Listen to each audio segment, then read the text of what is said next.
What is up, team? Welcome back to the Redstone Rap Reaction Podcast. I'm Pat Kane. That's Cole. That's Shaw. And after a slow, sluggish first half, St. John's cruise to a 93-60 win over William and Mary to move to 2-1 on the season. It was not pretty early. They kind of flexed their muscles in the second half and ran away with it pretty early on in the second half, but it did take a while for St. John's to get going. Surprising to me on the heels of the disappointing outcome against Alabama. Cole, what were your first thoughts on tonight's game? Talk about a tale of two halves. Good Lord, I would have loved to have been a fly on the wall in that halftime coaches meeting and listen to Rick freak out on the players. I thought Dylan Darling. Lit him up, please. Probably made that Providence halftime speech look like a church session. Sure. I think Dylan Darling had played tremendously. He was, I saw people speculating on Twitter already whether or not he has solidified himself as the starting point guard for St. John's. He looked amazing. Obviously kept the turnover super low, which is great to see. Maybe one day he'll start to make some open three-pointers. That's the only thing lacking from his game right now, but it's just a matter of time before that shot starts to fall. Thought the other Dylan also was amazing in his time off the bench today. Had some absolutely unbelievable blocks. That incredible fast break windmill dunk was awesome to see. Jason Sannon's shot was falling tonight, so that looked great. Hopefully he gets some confidence and can continue to shoot well. Just all around, like a really great second half. You know, anytime you can put away a team like William and Mary that presents kind of a unique sort of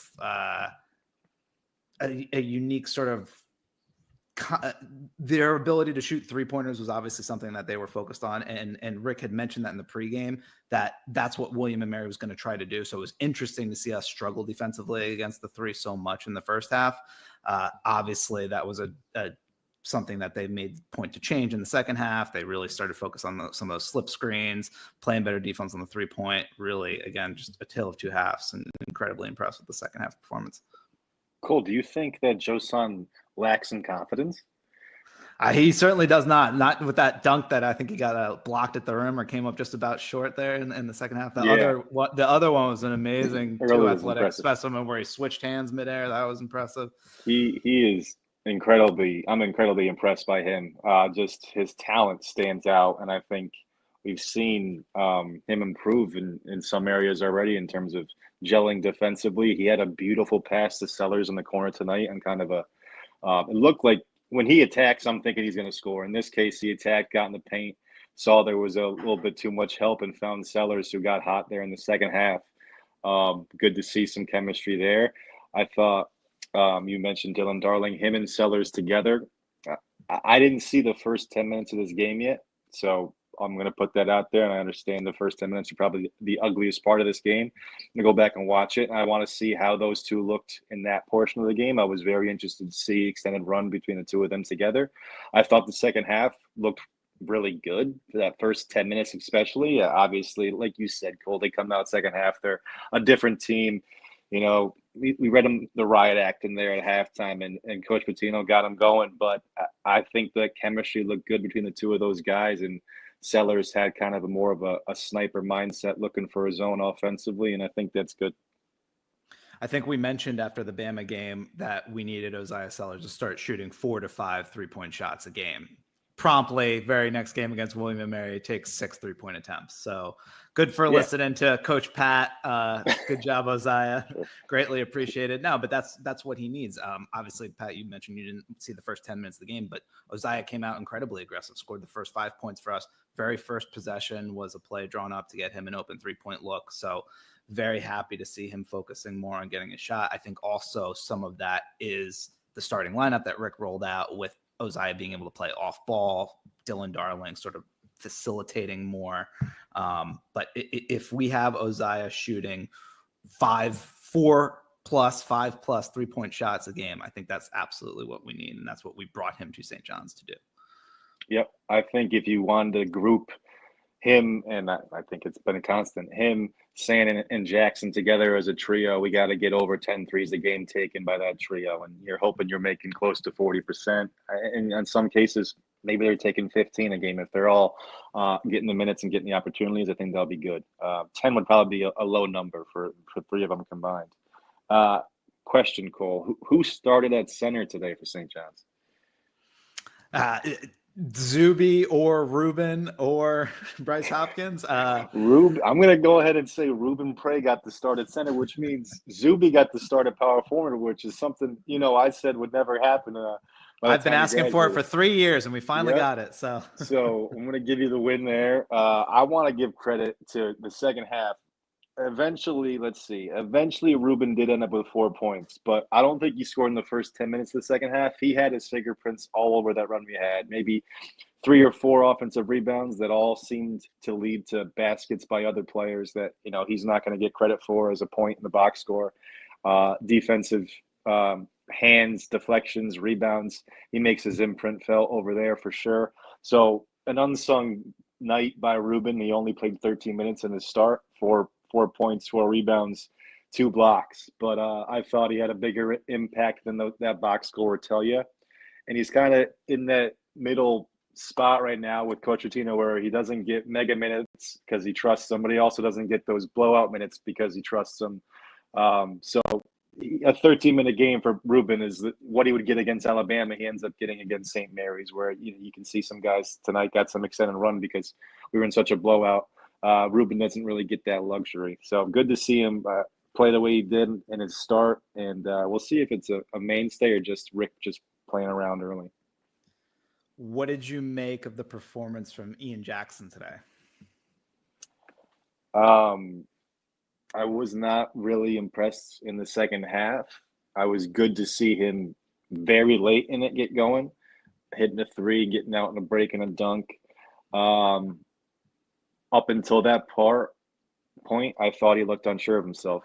And the only point where he does look sure of himself is when it's time to score. And I think that's kind of, we should just gear him towards that and erase all thoughts of him being a combo guard or a point guard. I started to say that at this point, but I think let him do what he does best and don't get in his own way. And does that mean maybe he's not going to be the 25-minute guy? Maybe that's the truth. But I think we're maybe fighting against his own current in terms of like trying to, how many different sayings can I use?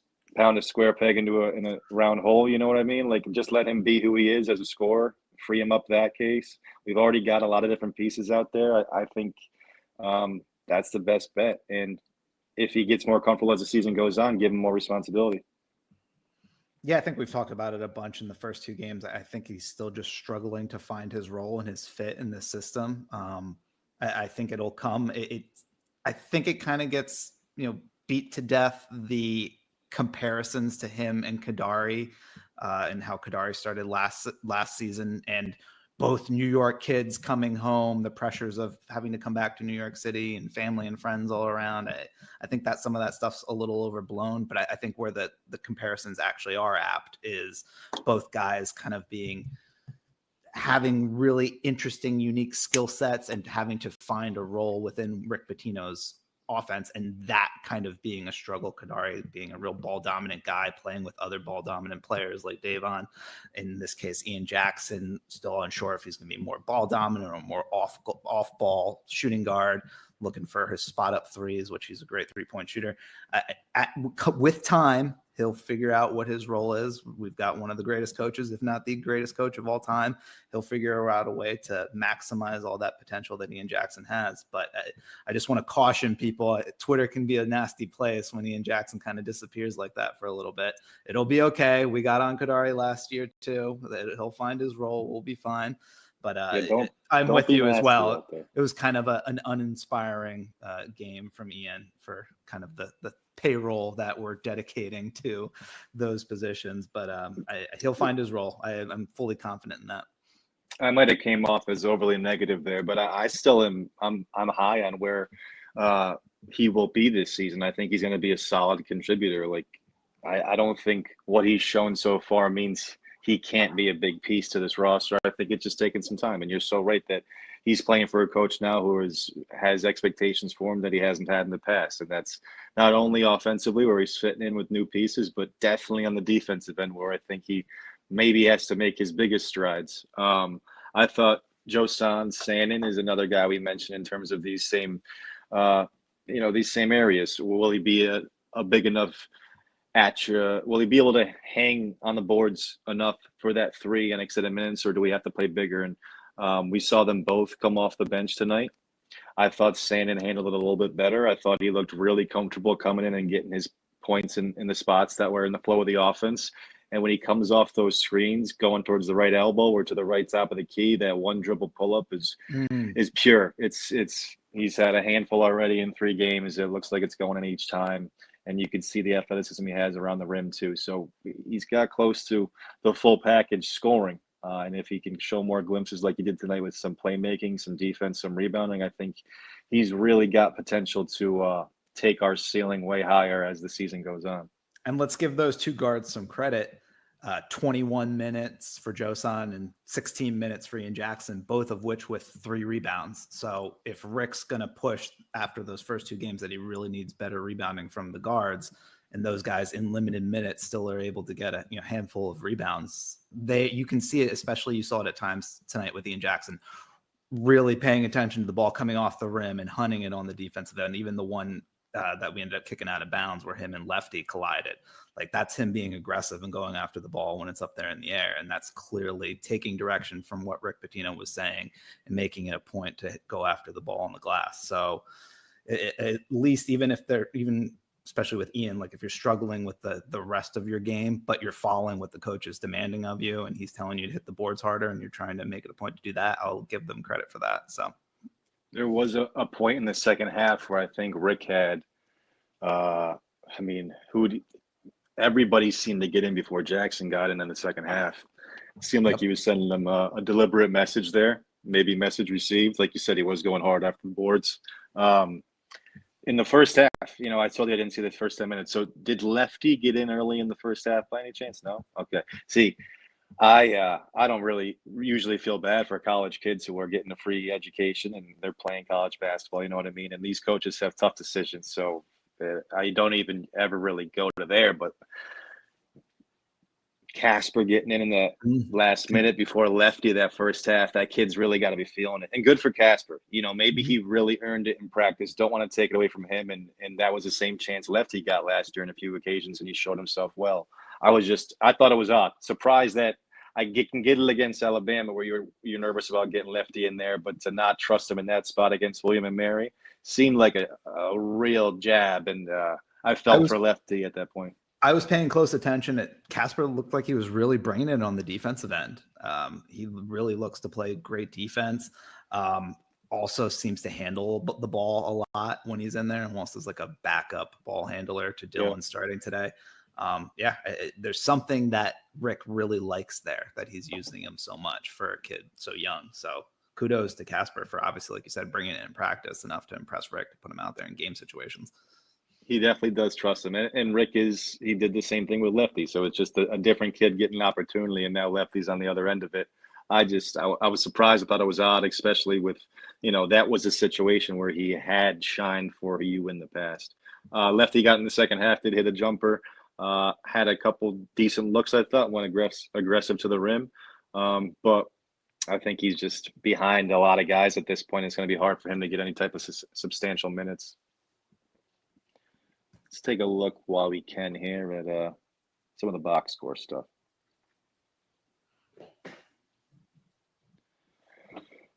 So spread evenly with the points tonight. Hopkins ended up leading us, or him and Josan tied for 15 points at the leading end of it. Hopkins did his standard stuff around the rim, a few dunks, some putbacks. He's pretty physical down there. Did struggle still from behind the arc, only 1 for 4. Josan 6 for 12. He was 1 for 4 from 3, 2 for 2 from the line. Zuby, slow first half, didn't get many shots off. Only 6 total on the night. Finished with 11 points. Finished with 5 rebounds, 4 assists. Continues to show well from a passing standpoint, but not his typical numbers. In a 33-point win. We don't need him to accumulate those stats. He was still causing mayhem as a rebounder and as a screener. So I don't think you can really judge Zuby on how many points he scores in most nights, but still a quiet one for him.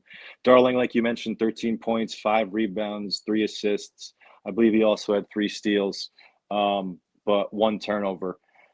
That 5 rebound number again stands out to me. He's just around the basketball. Shortest guy out there finds a way to make a contribution there. Again, he did play 31 minutes, so that 5 rebounds is something to do with that, but still a good showing from him. And then in Sellers, rounding out the starting 5, 13 points, 2 rebounds, 2 assists. I loved Rick Pitino's post-game quote on Dylan Darling. He's 5'11" and he's tough as nails. He's got great moxie. He's afraid of nobody he plays against. He thinks he's the best player on the court. Moxie. Okay, Rick, I appreciate those. I'm in Dylan Darling's fan club over here myself. Good to see he was healthy. Didn't really show any signs of not being able to play this past week. So would have liked to see him against Alabama. Just for the sheer fact, like I said, see what he's got. Who knows what difference it would have made, but we would have had a better understanding of what we had in him.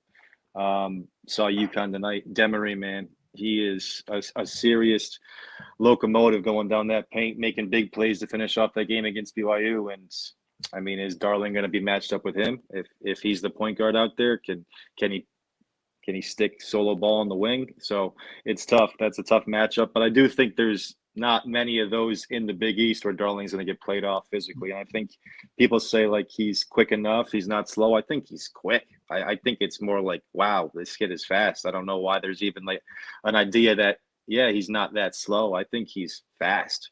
He's getting by guys and he's getting in the paint, and he has enough of an offensive game still, cold, flat shot included up to this point, to keep defenders honest and to get a step on them towards the rim. Had a couple real tough finishes tonight. Did miss what I thought was maybe one of his easier looks on that reverse in the first half, but a good showing from Dylan, I thought. Yeah, I like his ability to finish around the rim. I think that shot is going to fall. He's not going to continue to miss open 3-pointers. And that, like you said, will only open up the rest of his game even more when defenders have to respect the 3-point shot a little bit more, his ability to get past people, driving to the rim. Did you notice late, this was the last 6 or so minutes of the game, a few occasions they had Dylan Darling kind of hunting out Dylan Mitchell's defender. They were setting like a ball stream right at the top of the key between the two of those guys on a few occasions. Looked like something they were working on. Mm-hmm. I thought that was an interesting twist. We'll see if he does that with any other. I mean, maybe he set some screens for Joe Son, try to work a switch there. Dylan Mitchell, obviously, you could go under that screen if they see it coming, but he was kind of not your typical set your screen up and here it comes. He was kind of seeking it from underneath and trying to catch him off guard for that particular reason, I think. So cool to see them be unique and look for different ways to try to be creative, because we don't have the most typical 5 groups of 5 men out there on some occasions. So got to be creative, got to look for ways to exploit your best skills. And I think Mitchell and Darling are 2 of your best guys at that. Some team comparison. You see the field goal discrepancy. 14 more shots. That's always good. You outshoot them by 10%. You're on your way to a 33-point win. So those 2 things add up, and you can see why we won by so much. The 3-point volume, 28. The volume much better than last week or against Alabama, but still 6 for 28. That percentage is not going to get it done on most nights. So good to see us looking to take some more. Hopefully we can get that up towards 35 plus with those 28 attempts. And then the O boards, about time that we showed some muscle there, even though we still did give up 11 on the other end, which is too much to a quality opponent. Nevertheless, William and Mary, but 16 O boards, us getting it done there, getting some extra possessions, I thought was a big key tonight to see us focus on that. Yeah, just the polar opposite of the Alabama game. I mean, obviously it's a completely different level of competition, but you go from being completely outshot by number of field goals put up by Alabama to now, like you said, outshooting William and Mary by 14. You're not giving them extra possessions by turning the ball over more than them. You're not giving them extra possessions by giving up as many offensive rebounds. It's still, like you said, 11 too much. We need to clean that up, especially when we're running out 3 bigs at one time. You shouldn't be giving up so many offensive rebounds.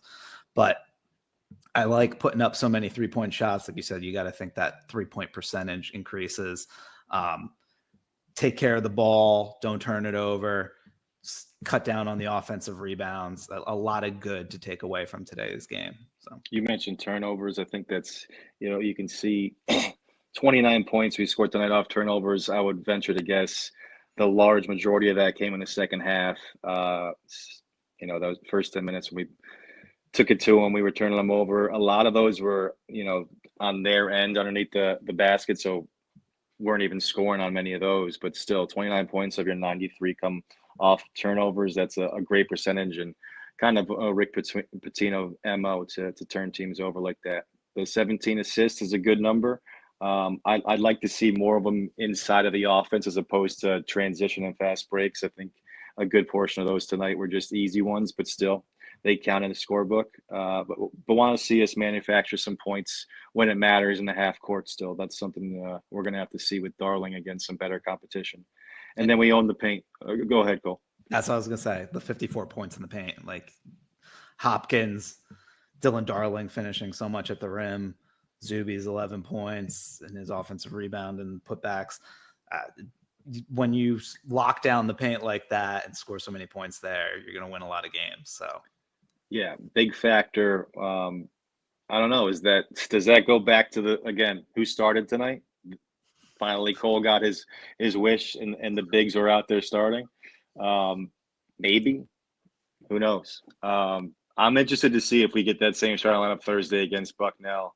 I'm gonna guess we don't. Not exactly that it's gonna be Prey who doesn't start, but I'm gonna guess he just changes something. I don't know, but I hope, for the sake of some continuity, that we get to see Darling and Sellers continue to start in the backcourt. I wouldn't mind if he switches up that 3 and the 4 combination from time to time. I think you'd be stupid just to play with anything without Zuby starting, but I think you can get away with rotating Hopkins and Mitchell as the starting forward if you're going to tinker there. And then Jackson and Sandin as the 3, maybe you tinker there. Keep all those 4 guys in the mix as starters, but I don't know. It's a tough challenge for Rick. I don't envy him for that, although it's a good problem to have all that talent. Thursday, Bucknell, 7 p.m. This one's on TNT, Cole. Your thoughts before we leave on True TV? Let's just get them out there. Bucknell's in big trouble. That's my only thought. No, but I totally agree. Like, I'd like to see as much of Dylan Darling and Isaiah Sellers on the court at the same time as possible. Obviously, that's tough. Isaiah Sellers has proven to be a solid ball handler so far in the preseason and through the first 2 games leading up to today. So understandably why he was kind of separating their minutes, but I thought you were able to see Dylan Darling really create, and it was Isaiah Sellers looking a lot more confident in shooting off the catch today. So hopefully you get to see more of that, the 2 of them together. I really think Isaiah Sellers shooting 4, 5, 6 3-pointers is imperative for our success. I loved your number that you threw out between the 3 guys of Sandin, Jackson, and Sellers. If you have them putting up at least 10, 11, 12 3-pointers between all 3 of them. I think we got to up it. While we're saying it again, I think we got to up it. I'm saying 15 now when I think about it when you said it back to me. Do we want to do a Big East corner with Cole quick, or is it too late? You want to bring on our 3rd co-host, Pessimistic Cole, because we can bring him out real quick if we want to talk about Big East and how bad they suck ass. Anybody not named UConn just sucks out of conference. Georgetown, come on, Big Vince has done well. Georgetown has between Georgetown and UConn, no one else in the Big East has a high major win. I don't think, St. John's included. Has not looked pretty. The games I have tuned in hasn't looked good. And then I thought DePaul was playing pretty good last night. They lose a tough one against Northwestern. Providence lose a tough one against Colorado. Kim English, I'd say tough one, but clock is ticking. I think the clock is ticking. It hasn't looked good, and unfortunately, like, these losses just stay with you all year now with all these metric stuff. Like, I was talking to our buddy Tom in Salem earlier on Twitter today, and I pointed out it's just, if the Big East is going to be this bad, it just makes these out of conference games that much more imperative that we get wins, some big resume building wins in the out of conference.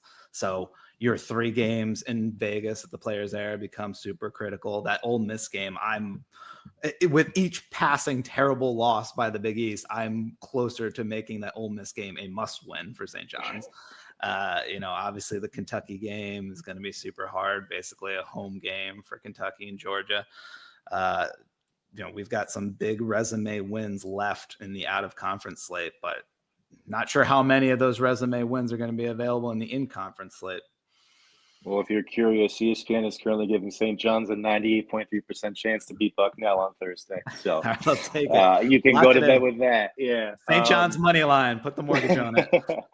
So let me just look at the schedule again. So Bucknell Thursday, and then it's Vegas, right? So Monday, Tuesday, Thursday for that, or is it Monday, Tuesday? It's still unsure Wednesday, Thursday, depending on win-loss. So or crazy, the hell they're right? doing that. Yeah, it's tough for the people making the trip out there. So Thursday, tough for the people like the Latchaws trying to decide what night to go see Carrot Top. I mean, come on, Players Era.